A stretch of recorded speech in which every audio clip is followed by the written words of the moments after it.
has cultivated a career as one of Australia's most prolific sports journalists, asking the tough questions of the most decorated and outlandish characters of our great game. But tonight, the tables turn on Mike Sheahan. Welcome, Mike.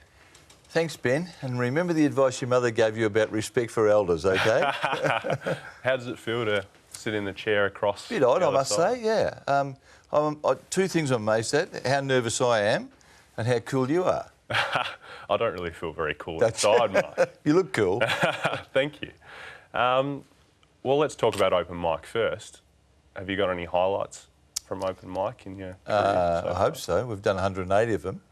Yeah. Everyone out there who's seen it will say the Mark Jackson one was the highlight. To me, it was a low light. But because I'm so invested in this program, I think most of them have been good to very good. You know, because I pick the subjects and I do the research, and I've been overall really happy with the way they've turned out. If I had to pick two or three, Matty Lloyd, I loved doing the Matty Lloyd story and how honest he was.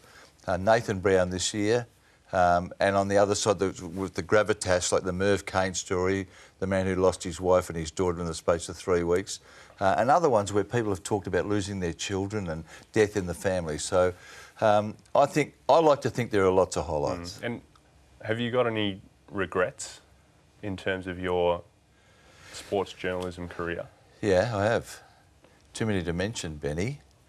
I mean, of course you... Because one in particular springs to mind for me, and that's, I suppose, the Alistair Clarkson one in 2013. How did you know all this stuff? Do you have a sort of... You weren't supposed to do all this research. You were supposed to come on and have a nice informal chat with me.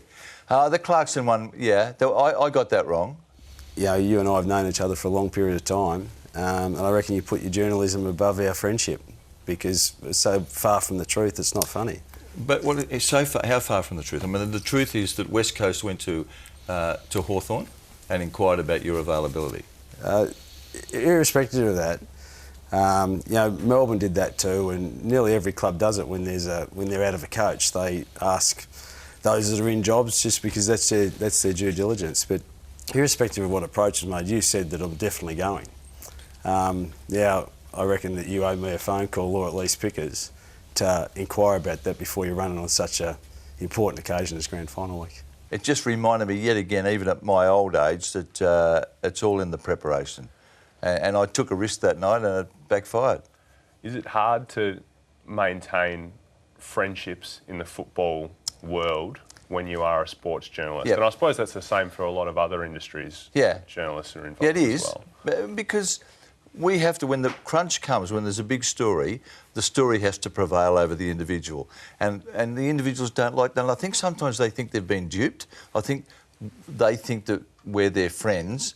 But in the cold, hard light of day, it's got to be the story. And with the Clarko one, he and I didn't speak for probably 2 years, except for him to say that I was a flog. Every time we crossed paths or he was talking about me, Sheahan's a flog. So I knew that upset him, and rightly so. It happened on the eve of a grand final, which they ended up winning, and I was a bit reckless with the information that I had. What about now? In terms of Clarko? Yeah, no, we're okay. Do you maintain your friendship now? No, well, I've been out of newspapers for 6 years now, so I don't cross paths with him like I used to. But we did a function at Metropolitan Golf Club recently, and I sat next to him, and that was good. Well, I think we're okay now. You did play footy at a reasonably high level, and that's something that you and I actually have a fair bit in common in terms of our football upbringing. And that you played football in Tasmania and at Werribee Footy Club, and so did I. I did. Well, I'm glad you did that bit of research, Ben. Yeah. No, I never volunteer the stuff about having played football because I didn't play AFL, and therefore you're always subject to that observation, well, what would you know you've never played? But yes, I did. I played at North Hobart for a year when I was down there working at the Mercury, and I played... how many games did you play at Werribee? I played only a year there. So is that all? Yeah. So I moved over from Tassie. It would have been... But this is about you, Mike, so let's not go too far into me. Well, nice socks too. Oh, thanks, yeah. Look, I pulled these out just for you. Did you really? Yeah, I did. Yeah, well, no, I noticed it. Good touch. But I played 63 games. What are your memories of playing footy at Werribee in the VFA? Oh, they're pretty hazy. I mean, I wasn't a great player. We were a team in second division. I loved it. I had a crack. Is there any truth to the rumour that after games you wrote about your own team's games under an alias? No alias. No, you're half right. Sadly, there's some truth in that. But no, it was my own name. And in fact, I was bagging the blokes playing in the firsts when I was playing in the under-19s, writing for the local paper. How did they respond to that? Oh, how would you have responded to that?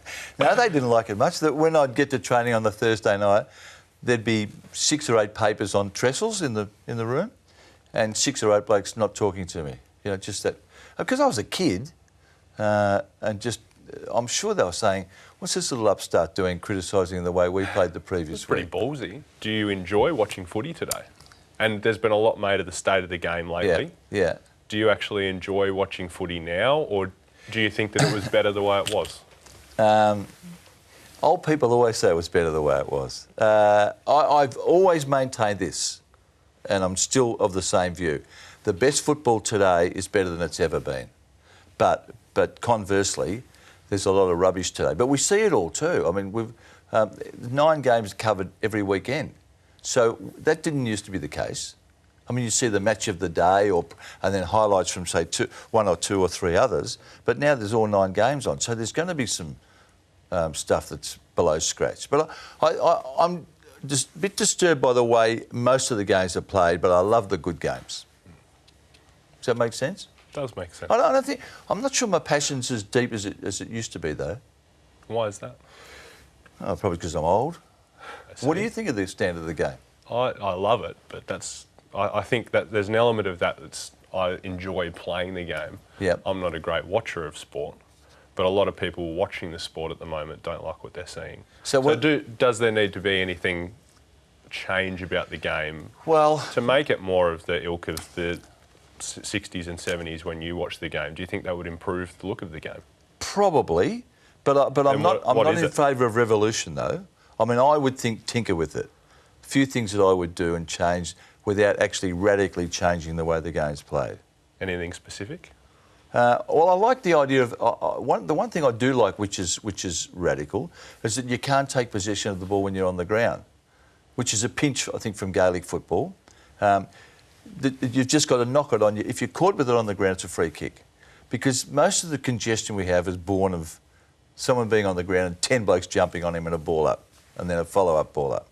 We're going to head to a break, but after that, I'll have some more for you, Mike. No, you won't. No. What's that? You're the goal kicker. I ask the questions. We're going to reverse the roles. If you say so. The tables are turned again now, Benny. I'm asking the questions.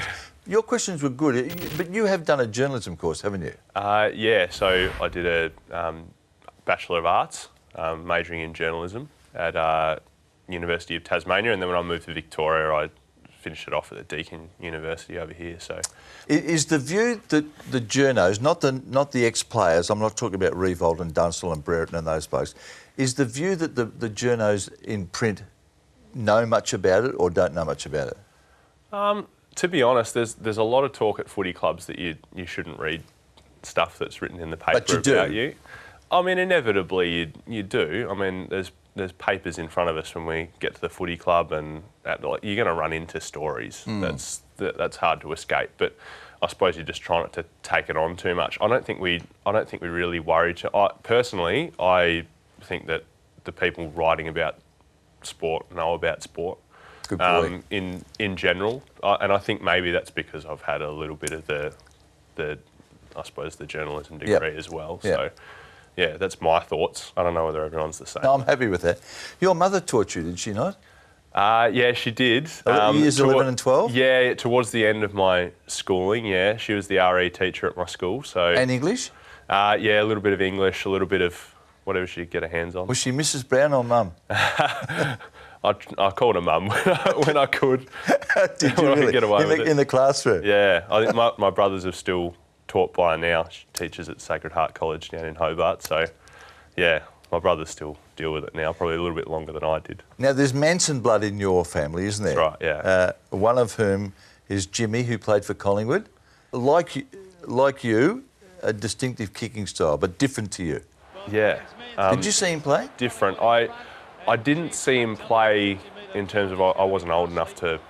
I was born in '92 and he was towards the end of his career then. But my grandma and pop had lots and lots of old tapes of highlights of him playing, and it's great for us now. We get all the edits of our games that get picked out, so we can just go on a computer and click on our name, and anything that we're in will be shown in front of us. But my grandma and my pop, I think, pioneered that because they managed to clip out all the specific bits that James was involved in a particular game. So I did get to watch a little bit of him playing, and I suppose he was a little bit of an idol for me growing up. We'd all consider him slightly awkward, and I think that's as much as we can praise him the way he kicked. But his run-up was probably 5 to 7 metres.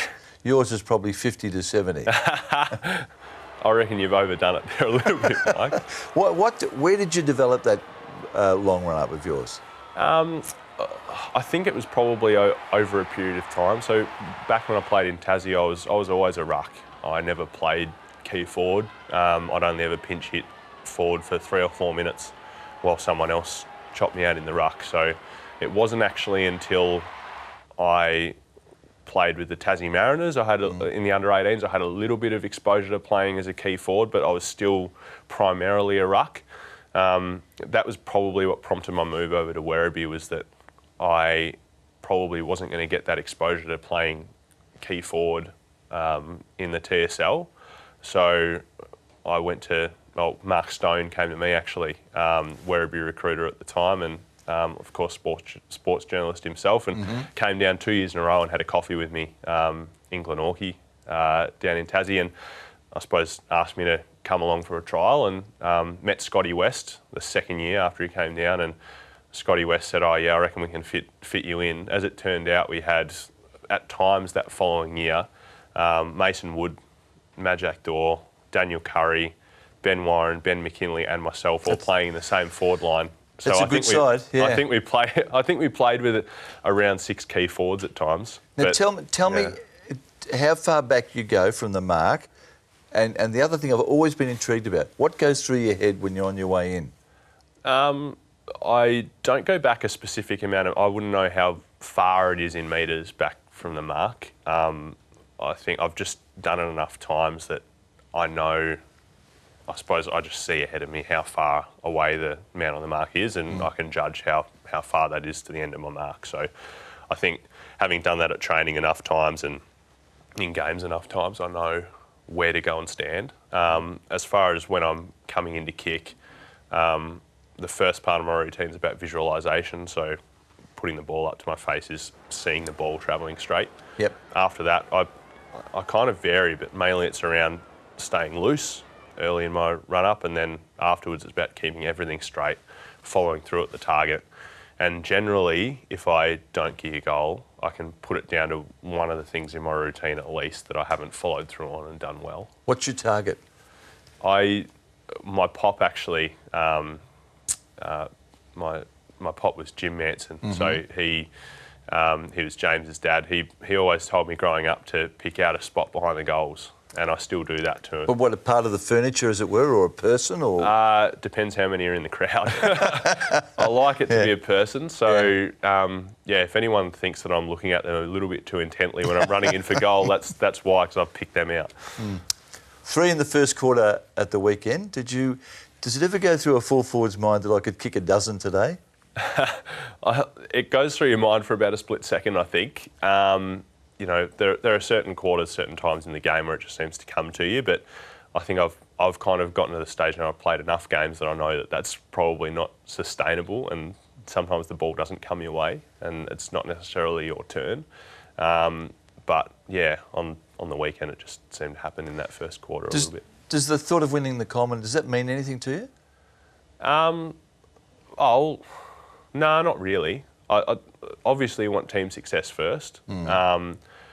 It'd be nice, but I think beyond that, not really. I feel like kicking goals is the way that I can help my team win, and presenting for the ball, creating a contest, being able to pressure when the ball's on the ground. those are all, I suppose, the key pillars of my game, and kicking goals is part of that, and that's why I value kicking straight as much as I do. So I do a lot of practice at training on that. But I don't think it'd be any different if I won it as opposed to if I got 3rd or 4th or 10th or whatever. Now, you're not going to get out of that chair without one tough one. We all saw Stephen May whack Sean Higgins off the ball and without sort of any hint that it was coming. What did you think of that? Obviously, I didn't like it, and I think Higo's been copping that, I suppose, that treatment for a fair while now this year. Does most weeks, not necessarily, they call them tummy taps, they hurt a bit more than that. Yeah, but, I don't like that kind of action personally. I know that things happen in the heat of battle, and I don't want to decry Stephen May of. Should you get rubbed out for it?